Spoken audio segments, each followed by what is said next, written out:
nature can be. Oh, there's a truth to be said there. The power and devastation in nature itself. Over the past year, our country has experienced this. All the poor folks, earlier last year, in the middle of the late summer, when the hurricane season started, had 3 different hurricanes hit 3 different areas almost simultaneously, just days apart. Huge, powerful hurricanes. Here in the Midwest, we're used to tornadoes. That's what we face. Oh, big twisters. Big twisters. What was it? Not too many years ago in Joplin. F5 tornado went through, tore up everything.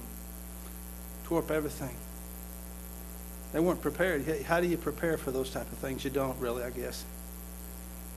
Well, different areas of the country have different things. You're out on the West Coast, you face the earthquakes, those type of things. We face in tornadoes. East Coast kind of has the hurricanes that can hit them as well along the coastlines. Apostle Paul reminds us of the fact that the earth is in travail. The earth is in travail, earthquakes, etc. Romans chapter 8, verse 12, for we know that the whole creation groans and labors with birth pangs together until now. You hear what Paul says? It groans and labors and with birth pangs, he says. That's what we see. There's a lesson here in the storms to the disciples. Now understand that. And as I say, a lesson to the disciples, understand that includes you as well. Because each of you, if Jesus reigns in your heart, you are his disciple. So understand there's a lesson here for the disciples. Spiritual truth here, being a disciple does not guarantee we are safe from the storms of life. You hear what I said? Being a disciple does not mean you are safe from the storms of life. Church tradition says, give you an example. Church tradition says the Apostle John was boiled in oil. Did you know that? Of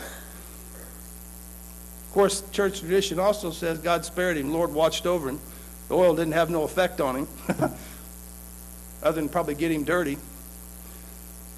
At that time, the Emperor of Rome sends him to this little island called Patmos.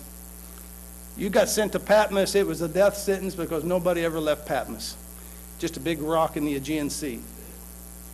Big rock in the Aegean Sea, that's all it is, I'm told. Of course, Apostle John, he got sins there, he gets the revelation, receives the revelation of Jesus Christ. What we know is the book of Revelation, he receives there from the Lord, comes back, leaves there, comes back, assumes up where he left off and lives a few more years yet, according to church tradition, writing 1st, 2nd, and 3rd John at that time. But you know why? Being disciples doesn't guarantee we are safe from the storms of life. These disciples, they were traveling with Jesus himself. They obeyed Jesus. They got into the boat. They crossed over. And how many times we've been to that place and we do what we think the Lord is telling us to do.